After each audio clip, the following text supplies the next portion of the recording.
न जातु कामः कामानाम् उपभोगेन शाम्यति हविषा कृष्णवर्तमेव भूय एवाभिवर्धते.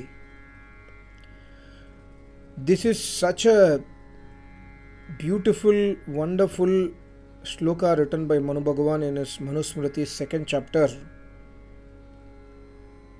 And no one in this world has ever born, is ever alive, will be ever born to violate this rule. The rule is a rule. And this is the rule which we all must understand in order to walk the path of dharma, in order to walk the path of moksha. The word Krishna Vartama, the Krishna Vartama in this shloka denotes, I will copy paste the shloka in my WhatsApp channel also. Krishna Vartama means Agni, one of the name of Agni. There are several names of Agni or the burning fire in the Vedas, in the Vedic Dharma. One of the important name of Agni is Krishna Vartama. Krishna Vartama means the Agni which is present in the Havan Kunda. The Agni which is present in the Homa Kunda or the Havan Kund, even when the Havan is not being performed, is called as Krishna Vartama. Like if you go to Agnihotri's house, Agnihotri means a person who is follower of Vedic Dharma, who does everyday Agnihotra. When we visit to their house and then see the Havan Kund will always be hot. Means the fire is not burning, but the fire is present beneath inside the Havan Kund. So when you put a dry leaf or fine particles of wood, immediately the fire will start. That is called as Krishna Vartama Agni. So Krishna Vartama Agni. So here Manu Bhagavan is giving a beautiful example to explain the unchangeable rule of this world. What is that unchangeable rule of the world? When you put something in the burning fire, something means Havisha. The word used is Havisha, not something. Havisha. When we put Havisha in the burning fire, Havisha means when we put Samida, when we put ghee, when we put Samagri in the burning fire, Bhuya Eva Abhivardate. The fire will grow in size. The fire will not get extinguished. When you put ghee, ahuti, when you add Samida in the Havan Kund and when you add ghee, the fire will not get extinguished. The fire will start growing. Vardate means it will start growing. Like you see my today mornings or yesterday Agnihotra video. As long as I put ghee in the Agnihotra Havan Kund, the fire is burning. The fire is continuously burning. End of the Homa, I made a Tamil video today morning. After the Homa, I made a Tamil video. If you see that Tamil video, after some time the fire extinguishes because I stopped putting ghee ahuti. I stopped putting the ahutis in the fire. So the fire gets extinguished. But still the fire is present inside the Homa Kund. So if you come to my house now also, the fire is present in the Havan Kund. Means it is not visible, but it is present inside the Havan Kund. So when you put dry, let's say dry leaf or something, immediately the fire will come up.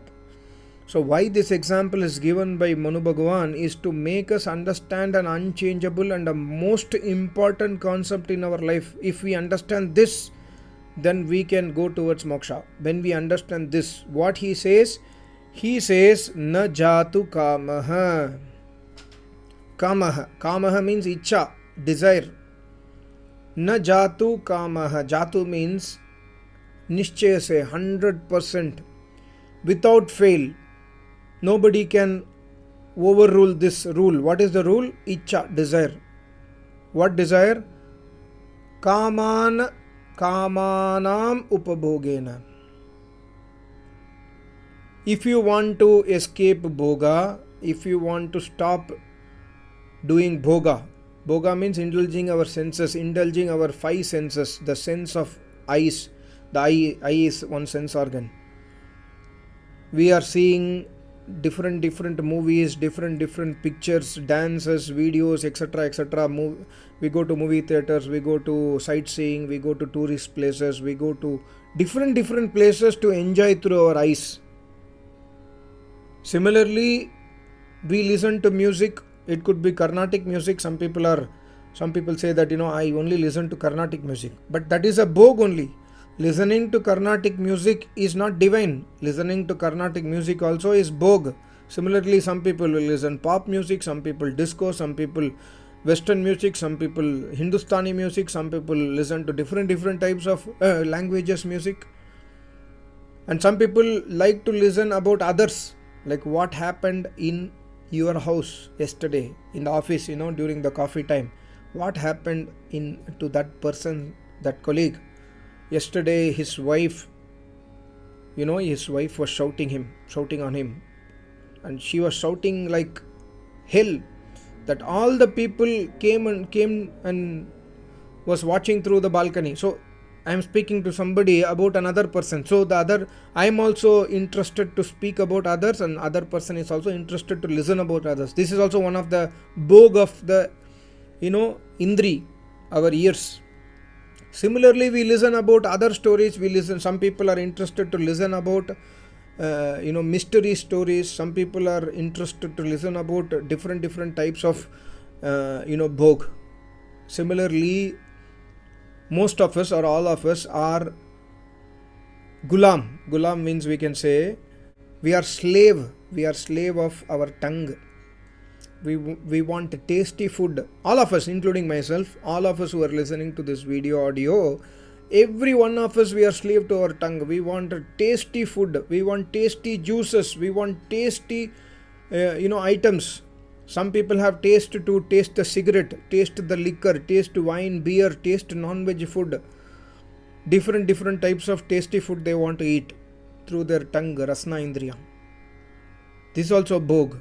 And similarly, sparsh.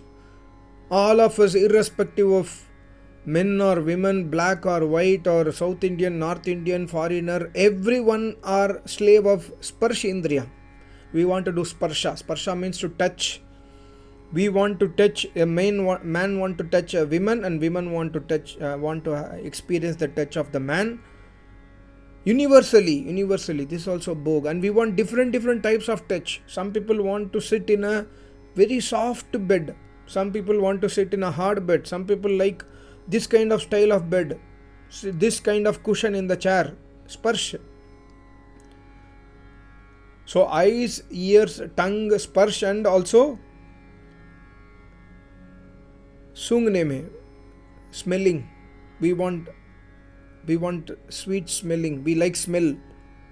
We use lot of scents in our body.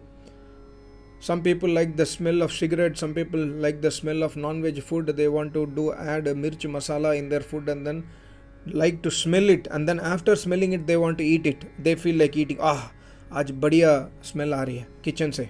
So they want to go and taste the food.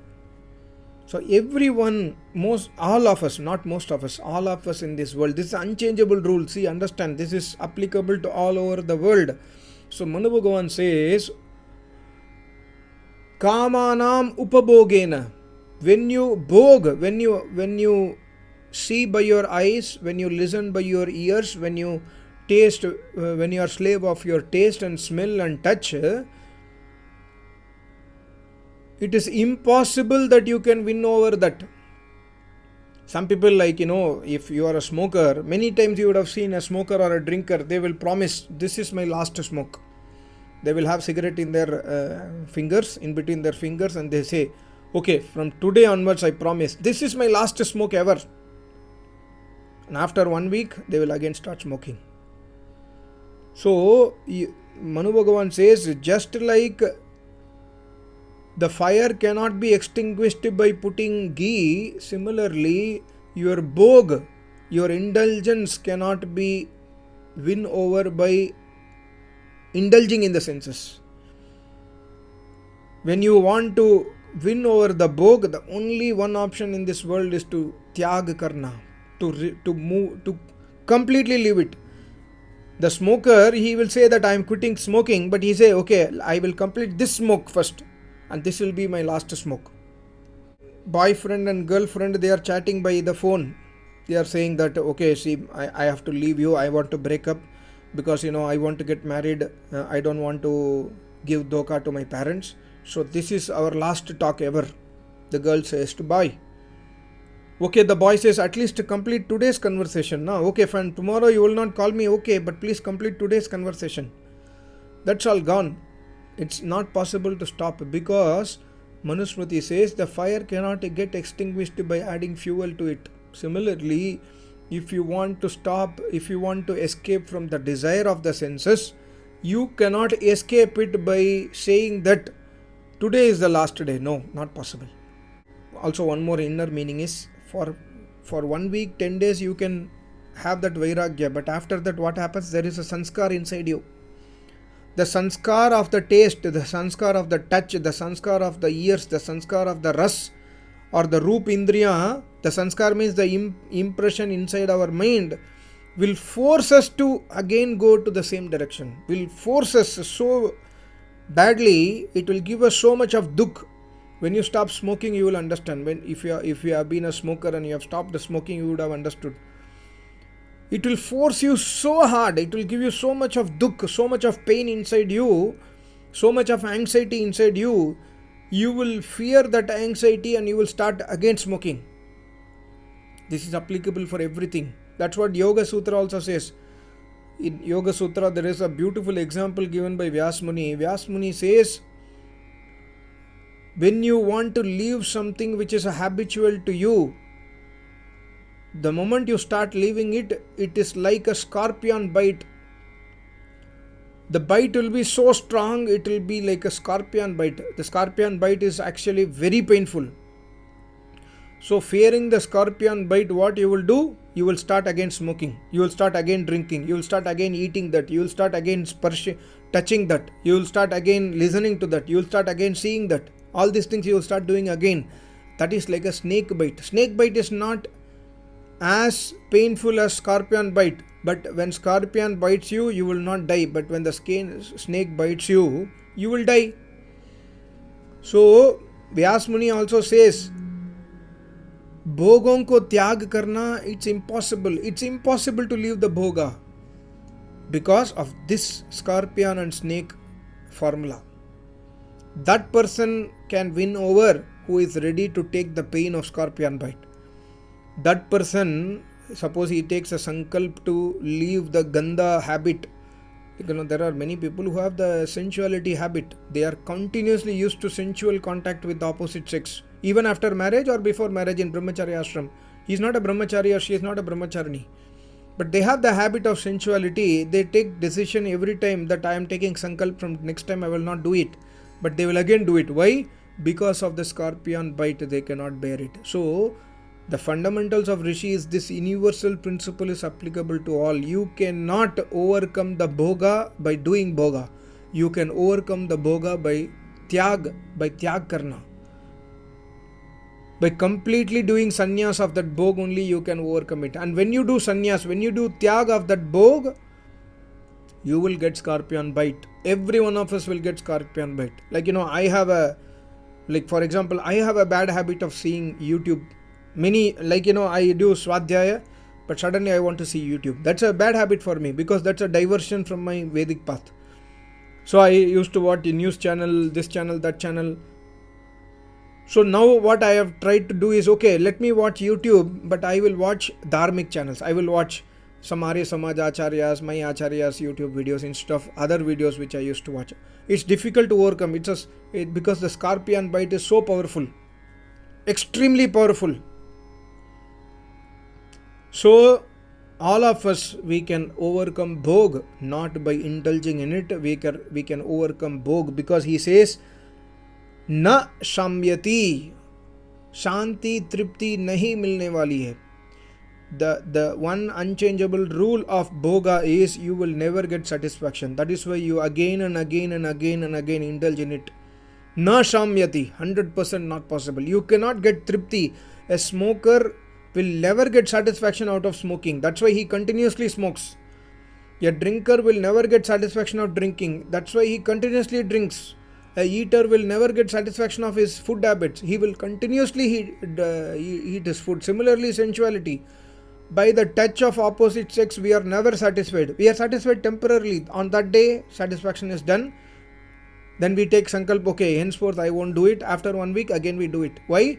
Because the satisfaction, na shamyati, your indriya will not get satisfied.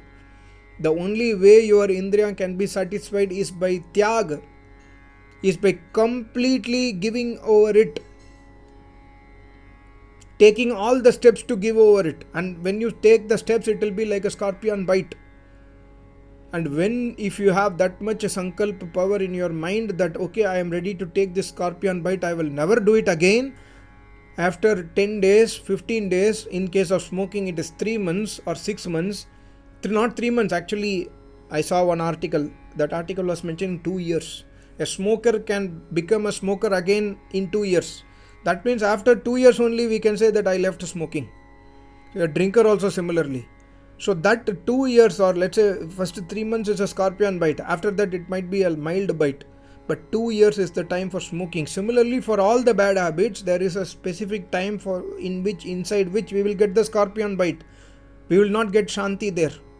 But when we are ready to take that pain by hard sankalp, and this is where Paramatma will help us.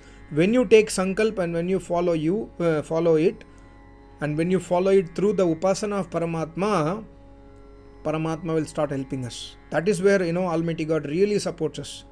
And that is where Ishwar Bhakti will really help us. So this is extremely important shloka. None of us in this world can overcome this unchangeable rule that by indulging in sensuality, by indulging in our act of senses, we can never overcome it. We can never overcome the desire for it. Kama means desire for it.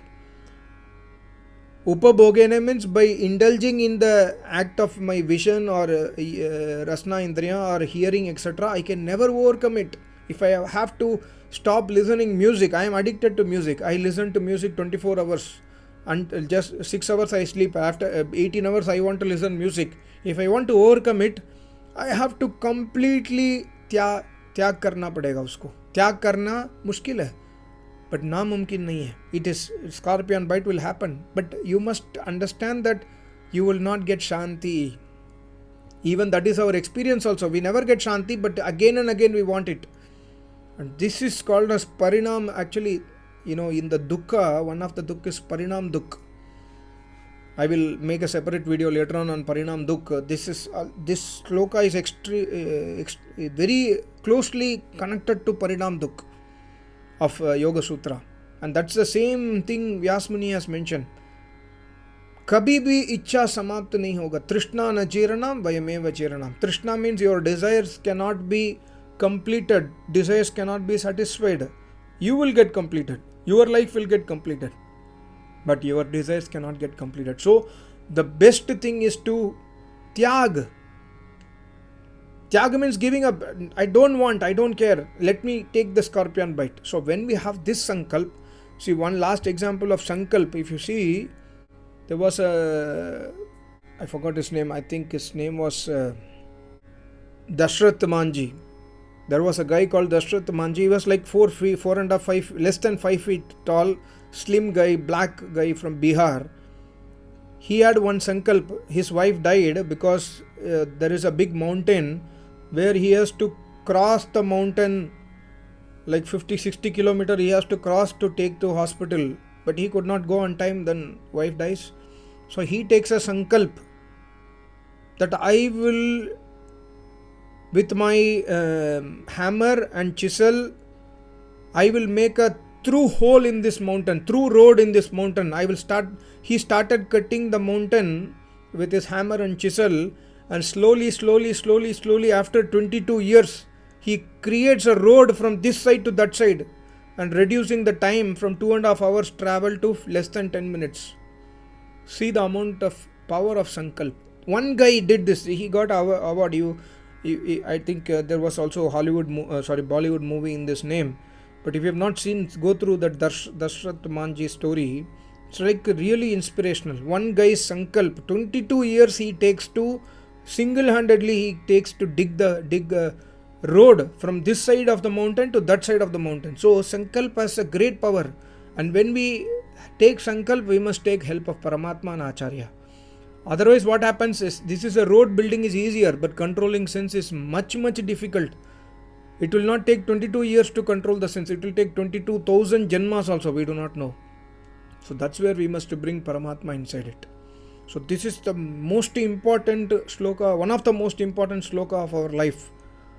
Na jatu kamha. Na jatu means he is giving assurance. Manu Bhagavan says assurance. By doing bhoga, you can never win over bhoga. The only option is to tyag. And tyag is not easy. Vyasmuni says, when you do tyaga, you will get scorpion bite. You will fear scorpion bite. You cannot take that scorpion bite. You will then immediately start consuming that bhoga again. The moment you consume it again, if I left smoking, the moment I start smoking again after a gap, I can never stop smoking in my life again. Mind it. This is the most important thing for all of us who are wanting to walk the path of moksha, who are wanting to walk the path of dharma. Then we must do tyaga. Otherwise, and once you do tyaga, don't take it again, and take the shelter of Paramatma and Acharya. Thank you so much. Namaste. Om.